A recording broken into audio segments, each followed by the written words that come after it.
कहानी की शुरुआत 4 रग्बी प्लेयर्स से होती है जो मछली पकड़ने के लिए समंदर में निकले थे, लेकिन जब वापस लौटने का वक्त आया तो करीब 50 मीटर दूर उनका एंकर समुद्र की तलहटी में बुरी तरह फंस गया। वो महंगा एंकर छोड़ना नहीं चाहते थे, इसलिए कप्तान ने सबको मिलकर खींचने को कहा। चारों प्रोफेशनल एथलीट अपनी पूरी ताकत लगाकर रस्सी खींचने लगे।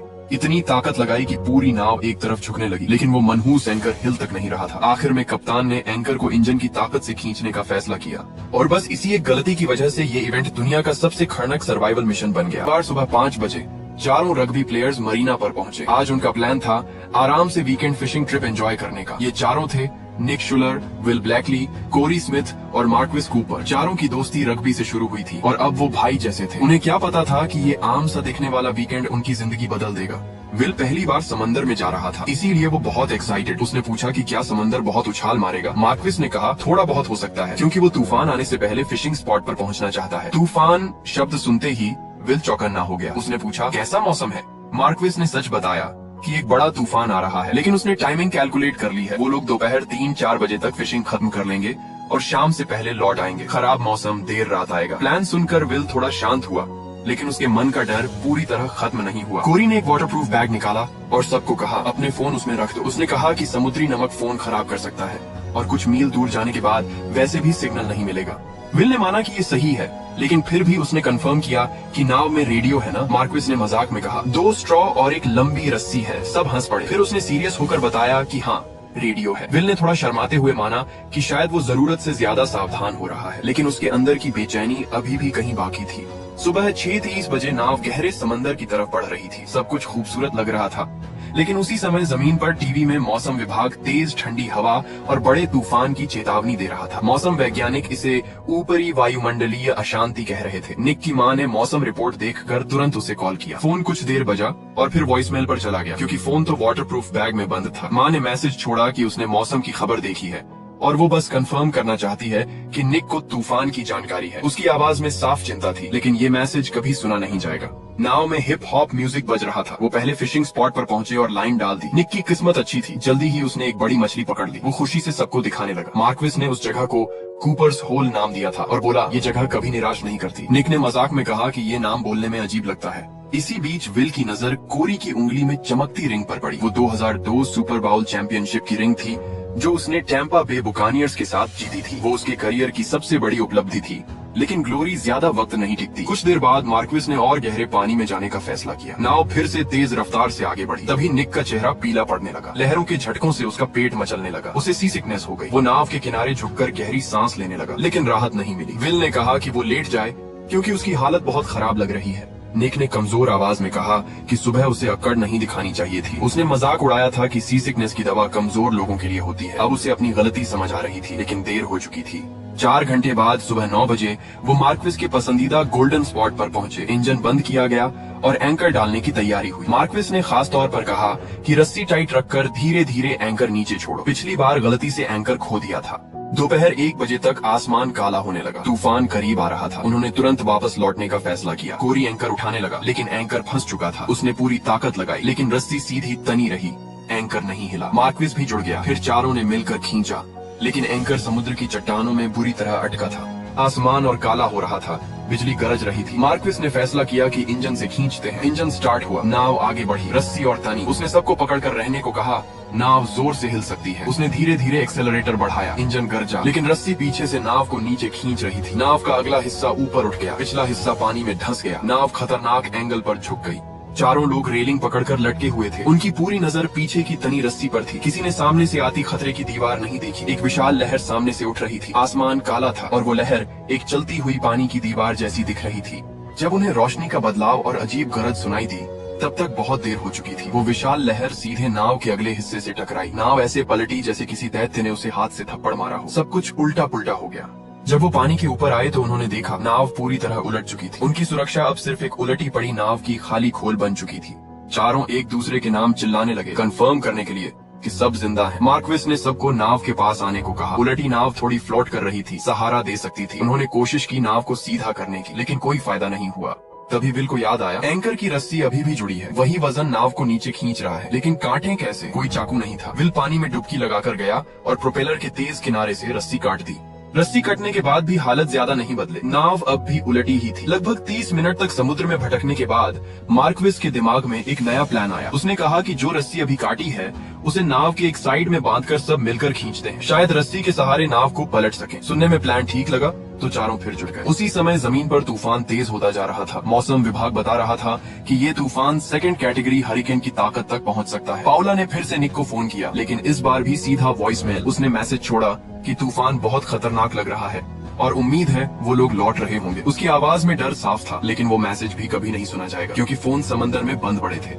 उलटने के करीब 5 घंटे बाद चारों को समझ आ गया कि नाव सीधी करना लगभग नामुमकिन है। नाव भारी थी और ठंडे पानी में उनकी ताकत तेजी से खत्म हो रही थी। हर कोशिश में एनर्जी जा रही थी और इस बर्फ जैसे ठंडे पानी में ताकत ही जिंदगी थी। धीरे धीरे सबको मानना पड़ा कि वो इस नाव को नहीं पलट सकते। अब नया रास्ता ढूंढना था। मार्क्विस ने खुद को शांत किया और सोचा कि नाव से क्या क्या काम की चीजें निकाली जा सकती हैं। उसने याद दिलाया कि नाव में एक कूलर है जिसमें खाना और पानी है और वो शायद रस्सी से बंधा होगा। विल ने तुरंत पूछा, लाइफ जैकेट कहाँ है? मार्क्विस ने बताया कि केबिन के बाईं तरफ वाले स्टोरेज में है। विल बोला, वो जाकर निकालता है। लेकिन मार्क्विस ने एक बड़ी समस्या बताई। अगर केबिन खोला तो पानी अंदर भर जाएगा और नाव जल्दी डूब सकती है। ये बहुत मुश्किल फैसला था। नाव को जितना हो सके तैरते रहने देना या रिस्क लेकर लाइफ जैकेट निकालना। थोड़ी देर सोचने के बाद सबने समझ लिया, नाव तो देर सवेर डूब ही जाएगी, लेकिन लाइफ जैकेट अभी चाहिए। बिना उसके वो ठंडे पानी में रात तक नहीं टिक पाएंगे। मार्क्विस ने खुद जाने का फैसला किया। कप्तान होने के नाते वो जिम्मेदारी ले रहा था, लेकिन दिक्कत ये थी कि उसने मोटे कपड़े पहन रखे थे जिनसे वो पानी में डूब नहीं पा रहा था। उसने शर्ट उतार दी, भले इससे उसे और ठंड लगे। गहरी सांस लेकर वो पानी में डूब गया। इस बार वो सफल हुआ। अंधेरे पानी में टटोलते हुए उसने केबिन का हैंडल पकड़ा। ऊपर बाकी तीनों ने महसूस किया कि नाव थोड़ी और नीचे जा रही है, लेकिन कुछ ही पल में वो रुक गई। थोड़ी देर बाद मार्क्विस पानी से बाहर आया, हाथ में लाइफ जैकेट लिए। तीनों ने राहत की सांस ली। फिर वो दोबारा गया और 2 और लाइफ जैकेट निकाल लाया। थोड़ा आराम करने के बाद वो तीसरी बार गया और इस बार फ्लेयर गन लेकर आया। ये असली उम्मीद थी। फ्लेयर मतलब सिग्नल भेजने का मौका। अगर कोई जहाज पास से गुजरा तो शायद देख ले। अब केबिन में लगभग 15 बोतल पानी बची थी। अगर वो मिल जाती तो वो ज्यादा देर टिक सकते थे। इस बार कोरी ने कहा कि वो जाएगा, लेकिन जैसे ही वो नीचे गया कुछ सेकंड में वापस आ गया। उसने घबराकर कहा कि उसे कुछ दिख नहीं रहा, पानी बहुत ठंडा है, वो दोबारा नहीं जाएगा। तभी दूर से एक आवाज आई, जहाज का हॉर्न। चारों अचानक जोश में चिल्लाने लगे। उन्होंने हाथ हिलाए, फ्लेयर जलाया। वो पागलों की तरह चिल्ला रहे थे, उम्मीद कर रहे थे कि जहाज उन्हें देख ले, लेकिन जहाज अपनी दिशा में चलता रहा। हॉर्न की आवाज धीरे धीरे दूर होती गई। जहाज अंधेरे और तूफान में गायब हो गया। उनकी आवाजें धीरे धीरे थम गईं। कुछ पल पहले की उम्मीद अब फिर से खालीपन में बदल गई थी। अचानक निक को याद आया, उसका बैग, उसमें फोन है। अगर वो बैग मिल जाए तो शायद कॉल कर सके। ये सोचकर सबके अंदर फिर उम्मीद जगी। निक ने कहा, उसे थोड़ा आराम चाहिए ताकि शरीर थोड़ा गर्म हो जाए, फिर वो डुबकी लगाएगा। इसी बीच माहौल थोड़ा हल्का करने के लिए विल ने मजाक किया। उसने कोरी से पूछा कि क्या इससे भी बुरा कुछ हो सकता है, जैसे पिछले साल डेट्रॉइट की टीम का 0-60 का रिकॉर्ड। सब थके हुए थे, फिर भी हल्की सी हंसी निकल गई। कोरी बोला कि शायद ये पहली बार है जब वो कहेगा कि काश वो अभी डेट्रॉइट में होता। जमीन पर पाउला और निक की माँ फोन पर बात कर रही थी। दोनों परेशान थीं क्योंकि किसी से संपर्क नहीं हो पा रहा था। आखिर उन्होंने पुलिस को कॉल करने का फैसला किया। समंदर में निक ने ताकत जुटाई और डुबकी लगाकर बैग निकाल लाया। तीनों खुश हो गए। उन्होंने फोन निकाले और कॉल करने की कोशिश की, लेकिन कोई सिग्नल नहीं। निक गुस्से और निराशा में चिल्लाया, 911 तो हर जगह लगना चाहिए ना, सैटेलाइट वगैरह कुछ नहीं होता। लेकिन सच ये था कि समंदर के बीचों बीच उनका फोन बेकार था। आधुनिक दुनिया का सबसे जरूरी उपकरण यहाँ सिर्फ एक बंद डिब्बा बन चुका था। मार्क्विस ने कहा, फोन बंद कर दो, अगर सिग्नल नहीं है तो बैटरी बचानी होगी, शायद बाद में कहीं सिग्नल मिल जाए। उधर पुलिस को रिपोर्ट मिल चुकी थी। मरीना में एक पिकअप ट्रक मिला था जिसके पीछे खाली ट्रेलर था। शक था कि वो लोग समंदर में फंस गए हैं। कोस्ट गार्ड को खबर दे दी गई थी। सर्च ऑपरेशन शुरू हो चुका था, लेकिन समंदर में फंसे चारों को ये नहीं पता था कि मदद रास्ते में है।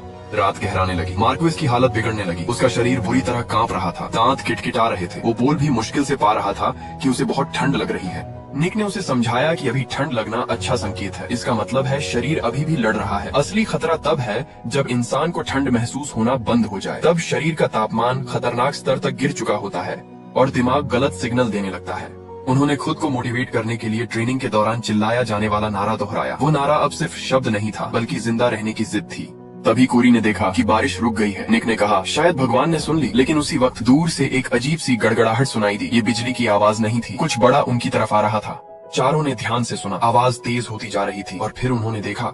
चारों ने कान खड़े कर लिए। वो अजीब सी गड़गड़ाहट लगातार तेज होती जा रही थी। ये आवाज बिजली की नहीं थी, कुछ अलग थी, जैसे कोई बहुत बड़ी चीज पानी को चीरते हुए उनकी तरफ आ रही हो। कोरी ने भी साफ सुना। सबने सांस रोक ली और अंधेरे में देखने की कोशिश करने लगे कि आखिर ये आवाज कहाँ से आ रही है। समंदर की सतह पर हलचल बढ़ने लगी थी। दूर पानी के ऊपर कुछ भारी सा हिलता हुआ दिख रहा था। गड़गड़ाहट अब और पास आ चुकी थी। लहरों का पैटर्न भी बदलने लगा था, जैसे कोई ताकतवर चीज पानी को धकेल रही हो। चारों पूरी तरह चौकन्ने हो गए। उनकी धड़कनें तेज हो गईं। ठंड, थकान और डर के बीच वो समझने की कोशिश कर रहे थे कि आखिर सामने क्या है। गड़गड़ाहट अब बिल्कुल पास आ चुकी थी। तभी एक बहुत बड़ी लहर दीवार की तरह पूरी तबाही लेकर उनकी तरफ दौड़ी। उसका जोर इतना भयानक था कि चारों को नाव से अलग अलग दिशाओं में उछालकर फेंक दिया। दुनिया फिर से घूमने लगी। ऊपर नीचे सब उल्टा पुल्टा हो गया। चारों तरफ से समुद्र का पानी टूट कर आया और सब कुछ निगल गया। कानों में बस टेढ़ी मेढ़ी चीखों की आवाज गूंज रही थी, जो पानी के अंदर दबकर अजीब और दूर सी लग रही थी। चारों अलग अलग जगह पर समंदर की सतह पर तैर रहे थे। हर कोई अंधेरे में छटपटा रहा था, एक दूसरे को ढूंढने की कोशिश कर रहा था, उस पलटी हुई नाव को ढूंढने की कोशिश कर रहा था जो अब उनका इकलौता सहारा थी। अचानक विल चिल्लाया कि उसे नाव दिख रही है। निक पूरी ताकत लगाकर उसकी दिशा में तैरने लगा। कुछ मिनटों की तलाश जो घंटों जैसी लग रही थी, उसके बाद चारों किसी तरह फिर से नाव तक पहुंच गए और दोबारा साथ इकट्ठा हो गए। तभी विल दर्द से कराह उठा। उसकी टांग किसी चीज से कट गई थी और खून बह रहा था। उसी वक्त एक और बड़ी लहर आकर उन पर गिरी। उधर तट रक्षक अधिकारी क्रूज को अभी तक कोई आधिकारिक रिपोर्ट नहीं मिली थी, लेकिन बंदरगाह पर एक गाड़ी खड़ी मिली जिसके पीछे खाली बोट ट्रेलर लगा था। पार्किंग में वहीं एकमात्र गाड़ी बची थी। कोई इमरजेंसी सिग्नल नहीं आया था, न ही कोई SOS बीकन। क्रूज ने हालात को समझने की कोशिश की। तूफान दोपहर से ही अंदर की तरफ बढ़ रहा था। ऐसे तापमान में अगर कोई पानी में गिर जाए तो उसके जिंदा रहने का समय बहुत सीमित होता है। उसने तुरंत अलर्ट जारी किया, सभी फ्रीक्वेंसी मॉनिटर करने को कहा और चैनल 16 पर कॉल करने का आदेश दिया। सर्च और रेस्क्यू ऑन ऑपरेशन शुरू कर दिया गया, लेकिन तूफानी रात में बहुत कम किया जा सकता था और हर मिनट की देरी समंदर में फंसे लोगों के लिए जिंदगी और मौत का फर्क बन सकती थी।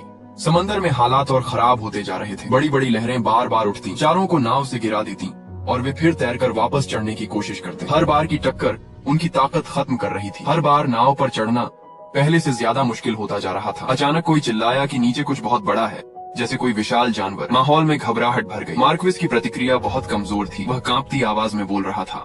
निक बार बार उसका नाम पुकार रहा था। मार्क्विस टूटती फूटती आवाज में बोला कि उसे महसूस हो रहा है कि उसके अंदर कुछ हो रहा है, जैसे अंदर की तरफ खिंचाव हो रहा हो, जैसे शरीर का कंट्रोल जा रहा हो। उसे लग रहा था उसकी ताकत धीरे धीरे खत्म हो रही है। निक ये सब सुनना नहीं चाहता था। उसने जोर से उसे रोका और कहा, ऐसी हार मानने वाली बातें मत करो, सबको डटे रहना होगा। लेकिन मार्क्विस बहुत कमजोर आवाज में कहता रहा कि अगर उसे यहीं मरना है तो ये शायद उसकी किस्मत है। नमकीन समुद्र ही उसकी जगह है। उसने सुबह कहा था कि समुद्र उसे सुकून देता है, घर जैसा एहसास देता है। शायद यही उसका असली घर है। उसकी आवाज और कमजोर हो गई। उसकी आंखें खाली होने लगी। अचानक उसकी आंखों में हल्की चमक आई। वह कहीं देखने लगा और बुदबुदाया कि उसे अपनी बेटी दिख रही है, जैसे वह मुस्कुरा रही हो, हाथ बढ़ाकर उसे गले लगाने आ रही हो।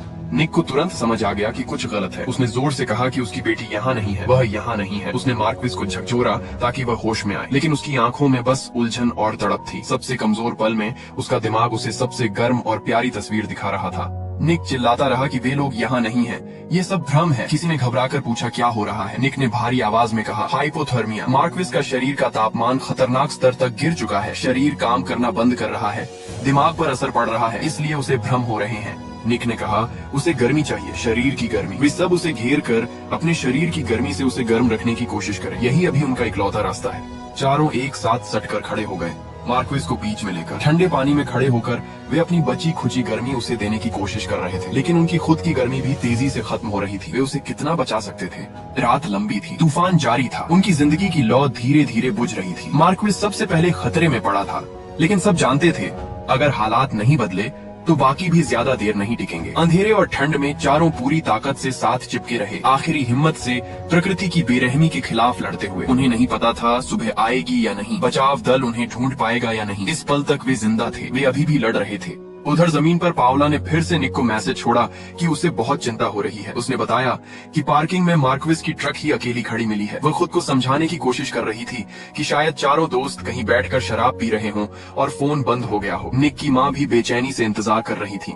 मार्क्विस की पत्नी रिबेका ने भी फोन किया। दोनों औरतों को अपने पतियों की कोई खबर नहीं थी। रिबेका ने कहा कि मार्क्विस ने बताया था कि वह देर से लौट सकता है, लेकिन फोन बंद होना अजीब लग रहा है। उसने खुद को मजबूत दिखाने की कोशिश की और कहा कि चारों मजबूत आदमी हैं, कुछ नहीं होगा। फोन रखने के बाद दोनों औरतें एक दूसरे को दिलासा देती रहीं, लेकिन अंदर का डर बढ़ता जा रहा था। समुद्र में हालात तेजी से बिगड़ रहे थे। विल कोशिश कर रहा था कि मार्क्विस होश में रहे। कुछ देर के लिए वह संभला, लेकिन फिर उल्टी सीधी बातें करने लगा। उसकी बातें समझ नहीं आ रही थी। अचानक वह बेकाबू होकर जोर जोर से छटपटाने लगा। उसकी ताकत हैरान करने वाली थी, जबकि वह बेहद कमजोर हालत में था। एथलीट जैसा शरीर अभी भी उसमें अचानक ताकत भर रहा था। बाकी तीनों को मिलकर उसे पकड़ना पड़ा। वह चिल्ला रहा था, मुझे छोड़ दो। उसकी आंखें खाली हो चुकी थीं। साफ था कि वह हकीकत और भ्रम में फर्क नहीं कर पा रहा था। शायद उसके दिमाग में कोई डरावना दृश्य चल रहा था और जो लोग उसे पकड़ रहे थे वह उन्हें दुश्मन समझ रहा था।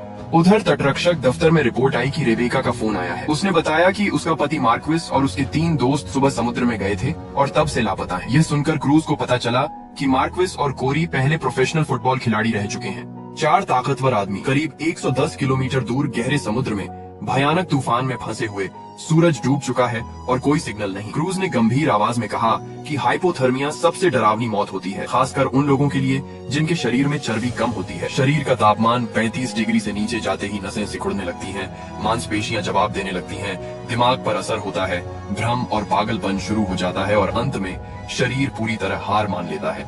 उसने तुरंत स्थिति को डिस्ट्रेस यानी गंभीर खतरे में बदल दिया। फिक्स्ड विंग विमान और ब्लैक हॉक हेलीकॉप्टर तुरंत उड़ान भरने लगे। रेबेका से जीपीएस रिकॉर्ड मंगवाया गया ताकि उनके मछली पकड़ने वाले इलाके की लोकेशन मिल सके। इंजन की गड़गड़ाहट के साथ रेस्क्यू प्लेन अंधेरे और खतरनाक समुद्र की ओर उड़ गए। समुद्र में फिर बारिश शुरू हो गई। निक को अचानक एहसास हुआ कि यह एक मौका है। उसने चिल्लाकर मार्क्विस से कहा, मुंह खोलो और बारिश का पानी पियो। उसी समय उसने महसूस किया कि कोरी का दिल बहुत तेज धड़क रहा है, जैसे छाती से बाहर निकल आएगा। यह भी हाइपोथर्मिया का असर था। शरीर खून का संचार बनाए रखने के लिए दिल को तेज चलाने पर मजबूर कर देता है, लेकिन फायदा बहुत कम होता है। निक ने कहा, उसका अपना दिल भी ऐसे ही धड़क रहा है। किसी ने घबराकर पूछा, क्या इसका मतलब है कि वे मरने वाले हैं? निक ने सख्त आवाज में कहा, कोई नहीं मरेगा।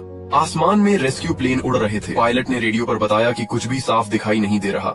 विजिबिलिटी लगभग शून्य है। तूफानी लहरें और बारिश की परतें सब कुछ धुंधला कर रही थीं। ऐसे हालात में खोज करना अंधेरे में काली सुई ढूंढने जैसा था। हर मिनट की देरी किसी की जान ले सकती थी। समुद्र में फंसे लोगों को पता ही नहीं था कि उनके ऊपर से विमान चक्कर लगा रहे हैं। उन्हें सिर्फ अंधेरा, ठंड और डर महसूस हो रहा था। मार्क्विस लगभग बेहोशी में था। उसकी सांसें कमजोर थीं। कोरी का मानसिक संतुलन टूटने लगा था। विल का जख्म लंबे समय से खारे पानी में भीग रहा था। शायद उसमें इन्फेक्शन हो चुका था। सिर्फ निक था जो खुद को संभाले रखने की कोशिश कर रहा था, लेकिन वह भी अपने अंदर की गिरती ताकत महसूस कर रहा था। उसका शरीर भी हद पर पहुंच रहा था। उसके पास सिर्फ उसकी इच्छा शक्ति बची थी। उसे अपने पिता की आवाज याद आई, हम कभी हार नहीं मानते। उसने खुद से कहा कि उसे टिके रहना होगा, सबको टिकाए रखना होगा, क्योंकि एक बार आंख बंद हुई तो शायद फिर कभी न खुले। जमीन पर पाउला रेबेका के घर पहुंची। रेबेका ने घबराहट में कहा कि तटरक्षक को सर्च को और तेज करना चाहिए। उन्हें जीपीएस ढूंढना होगा जिसमें मार्क्विस के मछली पकड़ने के पॉइंट सेव हैं। वह घबराहट में ढूंढ नहीं पा रही थी और टूटने लगी थी। पाउला ने उसे शांत किया और याद दिलाया कि उसने खुद कहा था कि मजबूत रहना है।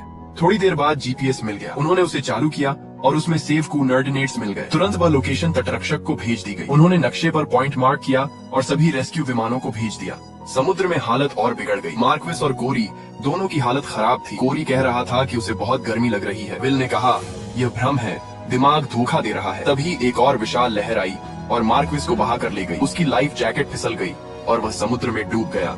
निक ने चीख कर उसका नाम पुकारा। उसकी आवाज में यकीन न करने वाली पीड़ा थी। विल उसे ढूंढने की कोशिश करता रहा, लेकिन कुछ नहीं मिला। कोरी पूरी तरह पागलपन में चला गया और चीखने लगा। अब 4 में से 3 बचे थे और उनमें से भी एक आधा होश में था। मार्क्विस का जाना सिर्फ एक दोस्त का खोना नहीं था, बल्कि उम्मीद का टूट जाना था। तभी उन्होंने विमान की आवाज सुनी। निक और विल ने अपनी पूरी बची ताकत जुटाई और जोर जोर से चिल्लाने लगे। निक ने कांपते हाथों से मोबाइल की टॉर्च ऑन की। कमजोर रोशनी अंधेरे में चमकी। वह उसे पागलों की तरह लहराने लगा ताकि कोई देख सके। विमान में बैठे एक ऑब्जर्वर ने कहा कि उसे शायद कोई हल्की रोशनी दिखी। सबने सांस रोक ली। दूरबीन और नाइट विजन से उस दिशा में देखा गया, लेकिन जांच के बाद जवाब आया कि वह सिर्फ बिजली की चमक का पानी में प्रतिबिंब था। मौसम और खराब हो रहा था। उन्हें ऊंचाई लेनी पड़ी। वापसी का आदेश दिया गया। नीचे समुद्र में निक और विल चिल्लाते रहे। विमान की आवाज धीरे धीरे दूर होती गई और फिर गायब हो गई। उम्मीद आई और फिर टूट गई। उनके ऊपर से बचाव विमान गुजर गया, लेकिन तूफान और अंधेरे में वे एक दूसरे से चूक गए। क्रूज को फोन करना पड़ा और रेबेका को बताना पड़ा कि मौसम के कारण सर्च रोकनी पड़ी है। तूफान के बाद दोबारा कोशिश होगी। रेबेका ने फोन रखा और पाउला को बताया। दोनों ने खुद को दिलासा दिया कि शायद वे कहीं फंसे हैं, शायद जिंदा हैं, लेकिन रेबेका ने माना कि उसके मन में अजीब सा डर बैठ गया है। सुबह होने लगी। समुद्र में अब सिर्फ निक और विल दिख रहे थे। कोरी भी गायब हो चुका था। निक उसका नाम पुकारता रहा, गला बैठ गया था। कोई जवाब नहीं आया। विल ने आखिर वह बात कह दी जिसे वे दोनों जानते थे। वे चले गए। मार्क्विस और कोरी दोनों निक इस सच्चाई को मान नहीं पा रहा था। कल तक 4 दोस्त थे, हंसते हुए निकले थे। अब सिर्फ 2 बचे थे, अनंत समुद्र में तैरते हुए। विल ने टूटती आवाज में कहा कि मार्क्विस और कोरी उनसे ज्यादा मजबूत थे, फिर भी समुद्र ने उन्हें हरा दिया। उसने पूछा वे कितनी देर और टिक पाएंगे। निक ने कहा कि कम शरीर की चर्बी ने उन्हें नुकसान पहुंचाया। उसके कपड़े भले गीले थे लेकिन थोड़ी गर्मी दे रहे थे। उसने विल से कहा कि कुछ पहनने को ढूंढे, लेकिन विल ने मना कर दिया। वह दोबारा पानी में नहीं उतरना चाहता था। तभी निक ने पानी के नीचे एक साया देखा, शार्क। वे घबराकर नाव पर चढ़ गए। विल का जख्म अभी भी खून बहा रहा था। निक ने उसे समझाया कि शार्क मछलियां ढूंढती हैं, उन पर हमला नहीं करेगी, लेकिन डर बढ़ता जा रहा था। विल ने पूछा क्या निक चर्च जाता था? मौत सामने हो तो इंसान भगवान और आत्मा के बारे में सोचने लगता है। अगर आखिरी दिमागी पल ही अनंत हो जाए तो भगवान कहाँ है? मरने के बाद क्या होगा? निक ने कहा उसे याद नहीं, बहुत समय हो गया। विल ने पूछा क्या वह नास्तिक बन गया है? निक ने गुस्से में कहा वह बस हकीकत में जीता है। ऐसे भगवान से क्या मांगना जिसने उसके दोस्तों को मरने दिया। विल ने कहा गुस्सा मत करो, भगवान को मत छोड़ो। निक ने थकी आवाज में कहा उसने कुछ नहीं छोड़ा। उनकी ये बात दरअसल मौत को देखने के दो अलग तरीके थे। विल विश्वास में सहारा ढूंढ रहा था, निक गुस्से और जिद में लड़ रहा था। लेकिन चाहे तरीका जो भी हो, समुद्र उनके सामने था, बेरहम और ठंडा। बेस पर सुबह की हलचल शुरू हो चुकी थी। कप्तान क्रूज ने साफ कहा कि परिवार वालों को तुरंत जानकारी दी जाए ताकि उन्हें सबसे बुरी खबर किसी अचानक टीवी रिपोर्ट से न मिले। एक अधिकारी ने पूछा कि क्या ऑपरेशन को सर्च एंड रिकवरी यानी सिर्फ शव ढूंढने की कार्रवाई में बदल दिया जाए? कप्तान ने सख्ती से मना कर दिया। उसने कहा अभी नहीं, अभी उम्मीद बाकी है। दिन निकलने के बाद उनके पास ज्यादा फायदा होगा। उसने एक बड़े रेस्क्यू जहाज को भी रवाना करने का आदेश दिया। जहाज पर सायरन बजा। क्रू मेंबर्स को इकट्ठा किया गया और बताया गया कि उन्हें सेंट पीटर्सबर्ग के पास एक छोटी नाव की तलाश में जाना है जिसमें 4 लोग लापता हैं और संभव है नाव पलट गई हो। कप्तान ने सभी से कहा कि इस मौसम में इलेक्ट्रॉनिक उपकरण अक्सर भरोसेमंद नहीं होते, इसलिए पानी की सतह पर अपनी नजरें टिकाए रखें। इंसानी आंख से बढ़कर कुछ नहीं होता। समुद्र अब भी ठंडा, गहरा और बेरहम था और वे दोनों उसकी दया पर टिके हुए थे। सूरज ऊपर आने लगा लेकिन ठंड कम नहीं हुई। उनके शरीर सुन्न पड़ रहे थे। निक महसूस कर रहा था कि उसकी उंगलियां कड़ी हो चुकी हैं, होंठ कांप रहे हैं और हर सांस लेना मुश्किल होता जा रहा है। विल की हालत भी खराब थी। दोनों को समझ आ रहा था कि अगर जल्दी मदद नहीं पहुंची तो ज्यादा देर टिकना मुश्किल होगा। फिर भी वे एक दूसरे को देख रहे थे, जैसे सिर्फ साथ बने रहना ही उन्हें जिंदा रखे हुए है। आसमान हल्का होने लगा था लेकिन राहत अभी भी दूर थी। वे नहीं जानते थे कि कोई उन्हें ढूंढ रहा है या नहीं। उन्हें बस इतना पता था कि वे अब भी सांस ले रहे हैं और जब तक सांस चल रही है तब तक लड़ाई खत्म नहीं हुई। जमीन पर निक की मां मार्सिया को पता चलता है कि कोस्ट गार्ड ने सर्च और रेस्क्यू मिशन रोक दिया है। ये सुनकर वो गुस्से में फट पड़ती है। निक की उंगलियां ठंड से सुन्न हो चुकी हैं। वो दर्द से चिल्ला रहा है। एक और बड़ी लहर आती है और दोनों को पानी के अंदर पटक देती है। वो पूरी ताकत लगाकर फिर से ऊपर आते हैं। विल कहता है कि ये बहुत खराब आइडिया है, वो डूब सकते हैं। निक जवाब देता है कि वैसे भी वो डूब सकते हैं लेकिन कम से कम नाव से बंधे रहेंगे तो एक उम्मीद रहेगी। थोड़ी हिचकिचाहट के बाद विल भी खुद को नाव से बांध लेता है। अब चाहे लहरें कितनी भी तेज हों, वो अलग नहीं होंगे, लेकिन अगर नाव डूब गई तो वो भी उसके साथ नीचे चले जाएंगे। कोस्ट गार्ड बेस पर मार्सिया एक अधिकारी से सवाल करती है। वो पूछती है कि खबरों में मिशन को रिकवरी ऑपरेशन क्यों बताया गया। अधिकारी समझाता है कि 200 से ज्यादा लोग सर्च में लगे हैं, एक पेट्रोल जहाज भी तैनात है, लेकिन खराब मौसम में पायलट्स को खतरे में नहीं डाला जा सकता। तूफान लगभग 1 घंटे में खत्म होगा और फिर सर्च फिर से शुरू होगी। मार्सिया की आंखों में डर था। वो पूछती है क्या आपको सच में लगता है कि वो जिंदा है? अधिकारी कहता है कि उसे भरोसा रखना चाहिए, वो पूरी कोशिश करेगा। मार्सिया सिर हिलाती है क्योंकि उसके पास उम्मीद के अलावा कुछ नहीं बचा।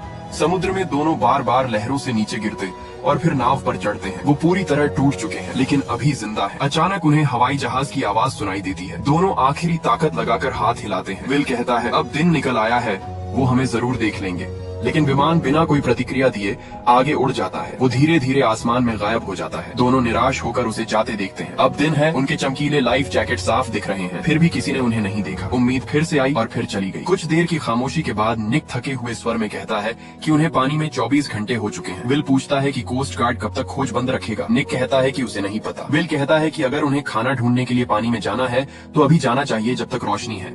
निक सहमत होता है। वो कपड़े उतारने की सोचता है लेकिन विल कहता है कि वो खुद जाएगा। वो गहरी सांस लेकर पानी में उतर जाता है। अंधेरे केबिन में टटोलते हुए आखिर उसे एक प्लास्टिक बैग मिलता है। वो ऊपर आता है, उसमें सरसों फ्लेवर वाले प्रेट्जेल थे। विल हल्की मुस्कान के साथ कहता है कि उसे ये स्वाद पसंद नहीं, लेकिन दोनों भूखे थे। वो तेजी से खाने लगते हैं। अचानक विल दूर इशारा करता है और पूछता है वो जमीन है क्या? निक देखता है, दूर कुछ ऐसा दिख रहा था जैसे जमीन की परछाई हो। दोनों को एक जैसा ही दिखाई दे रहा था।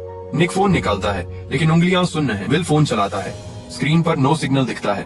निक उलझन में पूछता है क्या ये भ्रम हो सकता है? विल कहता है 2 लोग एक जैसा भ्रम कैसे देख सकते हैं? कई घंटों से कोई विमान नहीं दिखा। विल कहता है या तो अभी तैरकर वहाँ पहुँचते हैं या फिर कभी नहीं। वो एक और रात नहीं झेल पाएंगे। दोनों रस्सी खोलते हैं और उस दिशा में तैरने लगते हैं, लेकिन कुछ ही देर में विल को एहसास होता है कि कुछ गलत है। वो चिल्लाता है कि वो जमीन नहीं, भ्रम है। शरीर की कमजोरी दिमाग से खेल कर रही है। इससे भी बुरा ये कि जब वो पीछे मुड़कर नाव की तरफ देखता है तो नाव भी नहीं दिखती। वो भ्रम के पीछे तैरते हुए नाव से बहुत दूर आ गए थे। दोनों एक दूसरे का नाम चिल्लाते हैं। अंधाधुंध पानी में तैरते हुए उलटी पड़ी नाव ढूंढने की कोशिश करते हैं। आखिरकार निक नाव ढूंढ लेता है और उसे चिपक जाता है। वो विल को पुकारता रहता है। थोड़ी देर बाद विल भी नाव तक पहुंच जाता है। दोनों फिर से साथ हो जाते हैं। कोस्ट गार्ड बेस पर कैप्टन क्रूज लगातार सर्च ऑपरेशन को कोऑर्डिनेट कर रहा था, लेकिन अब तक कोई टारगेट नहीं मिला था। रिपोर्ट आई कि उन्होंने 66 नॉटिकल माइल तक सर्च कर लिया है और अंधेरा होने तक जारी रखेंगे। समुद्र की सतह पर कुछ भी नजर नहीं आ रहा था। वो लोग अब 30 घंटे से समुद्र में भटके हुए थे। समुद्र में निक देखता है कि विल बहुत ज्यादा शांत हो गया है। वो पूछता है, तू ठीक है ना? विल बिखरी हुई आवाज में कहता है कि वो बस सोच रहा है। वो सोच रहा था कि नाव अभी तक पूरी तरह डूबी क्यों नहीं है। वो ये भी सोच रहा था कि अगर उसकी मौत हो गई तो लोग उसकी फ्यूनरल में क्या कहेंगे। यहाँ तक कि उसे शक होने लगता है कि क्या उसकी लाश कभी मिलेगी भी या नहीं। विल का दिमाग अब ठीक से काम नहीं कर रहा था। वो बुदबुदाने लगता है कि उसे उस लड़की से शादी कर लेनी चाहिए थी और उसे 1.5 कैरेट की डायमंड रिंग दिलानी चाहिए थी। वो कल्पना करने लगता है कि अगर उसने उससे शादी की होती तो वो इस ट्रिप पर जाने से मना कर देती। तब वो अभी घर पर होता, उसके साथ बच्चों की प्लानिंग कर रहा होता। विल कमजोर आवाज में निक से कहता है कि क्या वो उसके माता पिता को कुछ बता सकता है। वो पूरे वाक्य भी नहीं बना पा रहा था, बस बार बार यही कह रहा था, मेरी मम्मी को बता देना। निक मना कर देता है। वो कहता है कि वो उसके माता पिता को कुछ नहीं बताएगा क्योंकि विल खुद जाकर बताएगा, लेकिन विल बार बार वही दोहराता रहता है। फिर अचानक वो कहता है कि उसे बहुत गर्मी लग रही है, उसे ठंड नहीं लग रही। वो कहता है कि बस थोड़ा और गर्म होना चाहता है। निक समझ जाता है कि ये हाइपोथर्मिया का आखिरी स्टेज है। जब इंसान को ठंड की जगह गर्मी महसूस होने लगे तो इसका मतलब होता है कि दिमाग ने शरीर के तापमान को समझना बंद कर दिया है। मौत बहुत करीब होती है। विल अपने कपड़े उतारने लगता है। निक पूरी ताकत से उसे रोकता है और चिल्लाता है कि ऐसा मत कर। तभी एक और बड़ी लहर आती है और विल को पानी में बहा ले जाती है। निक रस्सी पकड़कर पूरी ताकत से उसे वापस खींच लेता है, लेकिन तब तक विल बेहोश हो चुका था। एक और जबरदस्त लहर आती है। इस बार विल का शरीर लहरों में खो जाता है और अंधेरे समुद्र में गायब हो जाता है। निक जोर जोर से विल का नाम चिल्लाता है, लेकिन जवाब में सिर्फ समुद्र की आवाज आती है। विल चला गया था, मार्क्विस चला गया था, कोरी भी चला गया था। कभी 4 जिगरी दोस्त थे, अब सिर्फ निक अकेला बचा था, अंधेरे समुद्र में तैरता हुआ। वो गुस्से में आसमान की तरफ चिल्लाता है, गालियां देता है, अपने अंदर का सारा दर्द, गुस्सा और बेबसी बाहर निकाल देता है। वो खुद से पूछता है, मैं ही क्यों जिंदा बचा, बाकी तीनों क्यों चले गए। उसके दिमाग में उसके पिता की आवाज गूंजती है, हारने वालों में कभी शामिल मत होना। लेकिन इस पल निक को समझ नहीं आ रहा था कि वो किसके लिए लड़ रहा है। उसके सारे दोस्त मर चुके थे, वो अकेला समुद्र में था। रेस्क्यू शायद कभी नहीं आने वाला था, लेकिन वो अब भी जिंदा था। वो अभी सांस ले रहा था। जब तक सांस बाकी है उसे लड़ते रहना होगा। वो ये अपने 3 दोस्तों का कर्ज मानता है। उसे जिंदा रहना होगा ताकि वो उनकी कहानी दुनिया तक पहुंचा सके, ताकि उनके घर वालों को पता चले कि उन्होंने आखिरी सांस तक कितनी बहादुरी से लड़ाई लड़ी। निक नाव को कसकर पकड़े रहता है। अंधेरा और गहरा हो जाता है। वो अकेले ही अपनी जिंदगी की लड़ाई जारी रखता है। बेस पर एक अधिकारी सबको संबोधित करते हुए कहता है कि वो समझता है सब लोग क्या महसूस कर रहे हैं, लेकिन अभी वो यहाँ से जा नहीं सकते। उम्मीद ही उनकी सबसे बड़ी ताकत है और यही उनके पास बची हुई आखिरी चीज है। वो सबसे कहता है कि भगवान पर भरोसा रखें, दुआ करें कि उन लड़कों को ढूंढ लिया जाए और उन्हें सुरक्षित घर वापस लाया जा सके। कुछ समय बाद आदेश आता है कि सर्च ऑपरेशन खत्म किया जाए और सब यूनिट्स वापस लौट आए। कई नाविक मायूस हो जाते हैं, फिर भी कुछ लोग आपस में कहते हैं कि बस कुछ मिनट और खोज लेते हैं। वो हार मानना नहीं चाहते थे, वो एक आखिरी कोशिश करना चाहते थे। इधर पावला फिर से निक को कॉल करती है। कॉल फिर वॉइस मेल पर चली जाती है। वो मैसेज छोड़ते हुए कहती है कि बहुत देर हो चुकी है, सब बहुत परेशान है। वो मजाक में कहती है, क्या तुम सस्पेंस बना रहे हो? लेकिन कुछ ही सेकंड में उसकी आवाज भर्रा जाती है। वो कहती है कि उसे उम्मीद है सब ठीक होंगे, शायद सिग्नल के बाहर होंगे, लेकिन उसके दिल में डर है कि शायद वो उसे दोबारा कभी नहीं देख पाएगी। उसकी आवाज टूट जाती है और वो रोते हुए फोन काट देती है। मार्सिया उसके पास आती है और उसे गले लगा लेती है। मार्सिया कहती है कि उसे यकीन है निक जिंदा है। वो महसूस कर सकती है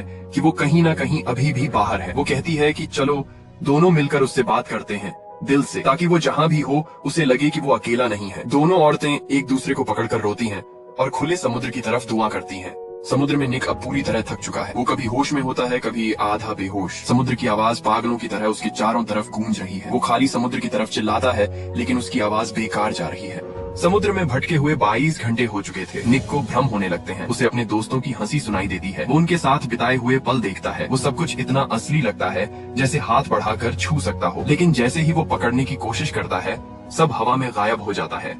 फिर निक एक फैसला करता है। वो उस रस्सी को खोलने लगता है जिसने उसे नाव से बांध रखा था, वही रस्सी जिसने तूफान में उसकी जान बचाई थी। उसकी उंगलियां जमी हुई और भारी थीं, लेकिन वो धीरे धीरे गांठ खोल देता है। रस्सी ढीली हो जाती है। अब वो आजाद था। निक नाव पर पीठ के बल लेट जाता है। नीचे सफेद उलटी पड़ी नाव, ऊपर नीला आसमान। वो आंखें बंद कर लेता है। अब वो न लड़ रहा था, न चिल्ला रहा था, न इंतजार कर रहा था उस मदद का जो शायद कभी नहीं आने वाली थी। उसके तीनों दोस्त जा चुके थे। अब शायद उसे भी उनके पास जाना चाहिए। वो सोचता है कि उसके माता पिता समझ जाएंगे। वो मानते हैं कि उसने पूरी कोशिश की, उसने सच में पूरी कोशिश की। उसकी सांसें धीमी और शांत होने लगती हैं। उसका शरीर ढीला पड़ जाता है। धूप उसके चेहरे पर गर्माहट देती है। लहरें नाव को हल्के हल्के झुला रही हैं। सब कुछ अजीब तरह से शांत लगता है, जैसे अब दर्द नहीं है, ठंड नहीं है, अकेलापन नहीं है। वो सोचता है शायद बस सो जाऊं और सब खत्म हो जाएगा। वो कल्पना करता है कि सपने में वो मार्क्विस, कोरी और विल से मिलेगा। वो सब फिर साथ होंगे, कभी अलग नहीं होंगे। लेकिन ठीक उसी पल एक रेस्क्यू बोट वहाँ से गुजरती है। वो उसे देख लेती है। उसी क्षण जब निक ने आंखें बंद कर दी थीं, जब उसने आखिरकार लड़ना छोड़ दिया था, तभी चमत्कार होता है। बेस पर तुरंत रिपोर्ट पहुंचती है कि एक टारगेट मिला है। कैप्टन क्रूज तुरंत आदेश देता है कि सभी हेलीकॉप्टर उस लोकेशन पर जाएं। वो 2 दिन से इसी पल का इंतजार कर रहे थे। रेस्क्यू हेलीकॉप्टर उड़ान भरता है और उस जगह पहुंचता है। ऑब्जर्वर रिपोर्ट करता है कि एक वयस्क पुरुष दिखाई दे रहा है। हेलीकॉप्टर निक के ऊपर मंडराता है। निक सिर उठाता है। वो हेलीकॉप्टर देखता है, लेकिन वो इतना कमजोर है कि समझ नहीं पाता कि ये सच है या फिर एक और भ्रम। बेस पर सब लोग सांस रोक कर बैठे हैं। कैप्टन क्रूज पूछता है, क्या वो जिंदा है? कुछ सेकंड बाद जवाब आता है, टारगेट जिंदा है।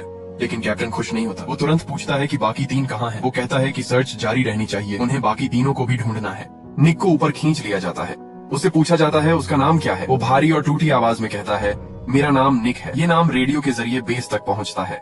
मार्सिया का फोन बजता है। वो कॉल उठाती है और जोर से चिल्ला पड़ती है। वो और पाउला एक दूसरे को गले लगाकर रोने लगती हैं। लेकिन दूसरी तरफ एक और घर में फोन बजता है। वहाँ कोई कॉल नहीं उठाता, क्योंकि वहाँ पहले ही समझ आ चुका था कि उनका अपना वापस नहीं आ रहा।